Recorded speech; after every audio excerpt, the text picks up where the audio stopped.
Hi everyone, I'm bringing you an update to the Diablo 4 Season 3 patch notes that was just posted here. So we have this exposed by Mr. Adam Fletcher that links to this, and that is actually some quite interesting tidbits in here. So number one, we have the Nightmare Dungeon rotation. I'm gonna go into that in a second. Number two, all the new uniques from Season 3 drop from the Beast in the Ice. That is actually quite surprising. And there's also a World Boss drop update. So TLDR here is that with a higher player level, you get higher level loot. And they say that the intention is that you kind of get powerful loot for your level, but they don't want you to go there at level 60 and just immediately get like a perfect best in slot weapon, I guess. So this is what they're doing here. So you still get pretty solid stuff, but not necessarily best in slot loot. And then once you are level 100, I guess you just don't really care much anymore because you can get guaranteed 925 from Nightmare Dungeons now. But at least on the way there, it's going to be pretty nice. Now, this is actually pretty good though. The Beast in the Ice dropping all of the uniques is pretty big.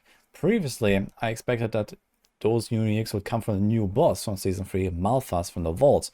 But it turns out we don't have to farm him, which also makes me question what does he actually drop. I guess maybe just like the construct stones and that's about it, but we'll see.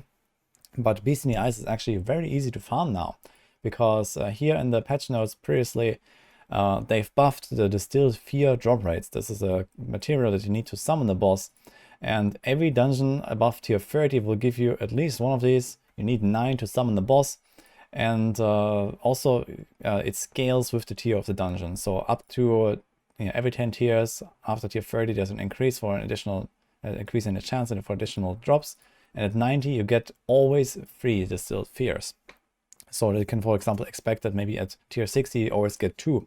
So every 3, 4, 5 dungeons or so as you are leveling up will give you Distilled Fears, and or like a Beast in the Ice boss fight basically.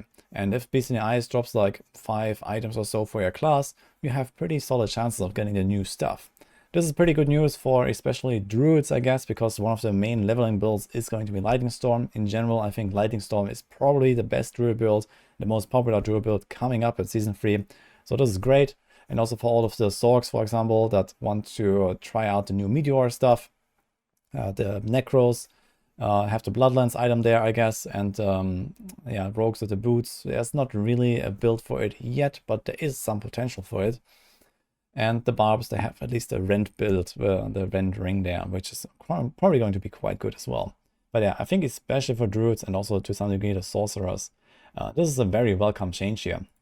That everything drops from Beast in the Ice and makes that boss in general a bit more worth it. Now, about the Nightmare Dungeon rotation, this one is actually pretty interesting. We have a lot of really good dungeons here. So this is the entire list. This is usually 30 dungeons. So it seems like nothing has changed about this. You have fewer dungeons, usually 15 in World Tier 3 and then 30 here. And they did not say that they're actually changing of the dungeons. So what happened in Season 2 is that they actually took most of the Nightmare Dungeons and removed objectives, made some stuff like optional, like put objectives more on the main path and all this kind of stuff. They did not actually talk about this at all coming up in Season 3, but maybe some changes have happened. Who knows, I guess.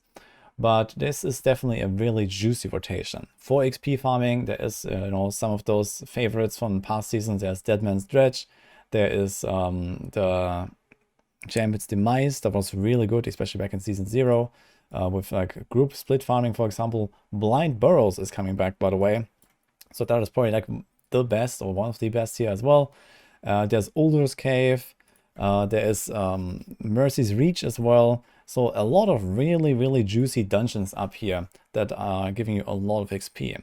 And well, again, we'll see if there were some tweaks. Maybe some of them have been nerfed, some of them might have been buffed. And the Nightmare Dungeon tier list on Max Soul is going to also be completed quite soon. So this cannot be really done before the patch, because some of these dungeons, I believe, have never been Nightmare Dungeons.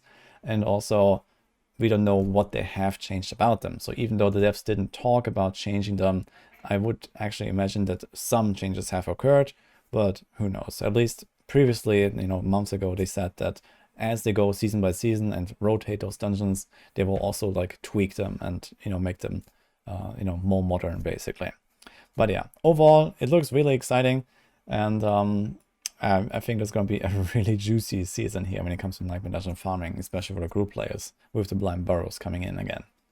Yeah, this is already it for this video here. Just want to get out those news.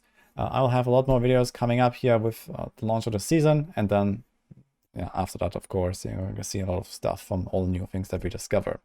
Hope you liked this video here, and I'll see you guys next time.